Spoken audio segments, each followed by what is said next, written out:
I saved this question for last because I thought it was like a really, I don't know, important one for like me to answer. Like I really like it last. This one's from Caleb. Hi Caleb. He asked me, what is something you want the world to know? Honestly, for me, my opinion, the number one thing I'd want the world to know is just put yourself out there and to never be afraid. If you don't put yourself out there, you're never gonna know like if you're gonna miss out on something or not. Like just do it.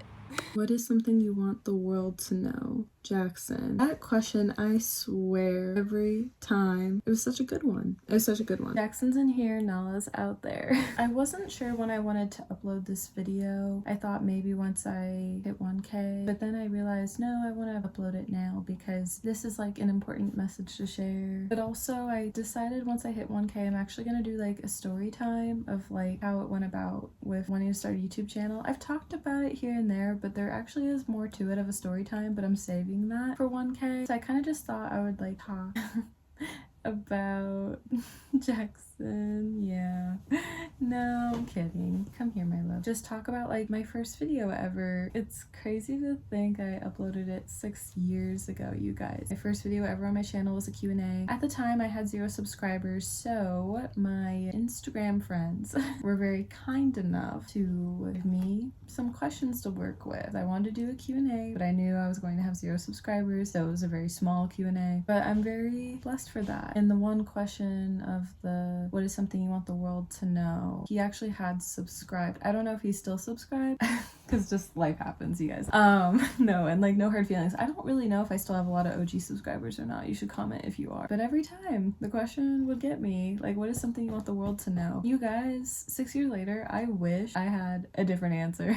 I feel like in 6 years you like grow up, you know? But if I'm being like fully honest, I feel like I would still say the same thing. I don't want to cry. I always get emotional because like 2019 was just nostalgic, y'all. But that is to put yourself out there and to never be afraid. You know, that is something I had to overcome. Just putting yourself on the internet is really scary. Even to this day, it's scary. I was supposed to create this YouTube channel back in 2018, honestly. And I wasn't necessarily scared. I just had some setbacks. I'm gonna do another video talking about that coming soon. But then obviously I waited a year later until 2019. Honestly, I want to tell you guys, like, if you're watching this video, subscribe, not subscribe, hi, welcome, I'm Melanie. And if you want to create that YouTube channel, just do it. Like, just put yourself out there and to never be afraid. Also, like, oh man, I feel like when I like listen of what's something you want the world to know, like to never be afraid, that hits harder now because like 6 years later, dealing with anxiety, like a lot more. I dealt with it back then, but it's worse now, I feel like.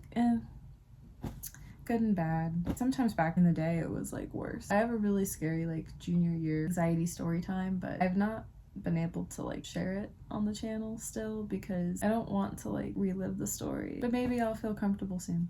Jackson, no bite. Maybe. I know I'm a good storyteller. It just brings back to a really sad time. I just feel like that would still be the same advice if I were to answer that question now, which is crazy. A lot changes, I feel like, from your younger 20s to your mid to almost late 20s, but that is still the same. To put yourself out there and to never be afraid, that is something I want the world to know. But it's scary to put yourself out there with anything in life. Overcoming traveling, job interview, but if you don't do it, you're not gonna grow or learn from it. And that's something I'm trying to like remind myself. And I felt like watching back the video and listening to that question and giving that answer was something I needed to hear back. It's so crazy, you guys, because back when I filmed that Q&A, you know, yes, it was just my Instagram friends at the time and like 1 subscriber, right? I really thought that was like me like answering the question, you know what I mean? But now it's crazy how like it was actually me like telling myself that, you know? And now like you guys having so many of y'all, over 900, almost 1K, like it's beyond my wildest dreams. And it's so crazy to me that, you know, now you're subscribed and listening to my advice, hoping it's good. I don't know. But that's just like crazy to me that I've built this following all of these years, honestly. I'm really blessed for it. You know, I always kind of had wondered like I would continue to grow on YouTube. What kind of community would I grow, you know? Or if you just come across my channel like just because, and it's like the community I'm building is pretty cool to see. It's been cool to get to know you guys. It's been cool to see down the road like who's joined in my journey on YouTube. It's been just like really surreal, honestly, and just a thank you. I love you guys. This is crazy. Yeah, I don't know what else to say, but I don't know what Jackson is something the world you want to know. I thought maybe y'all should want to hear it. I don't know. Love you, bye. Mwah. No biting, Jackson. He is a lover boy, I swear. He just loves to bite. The pets just love to bite.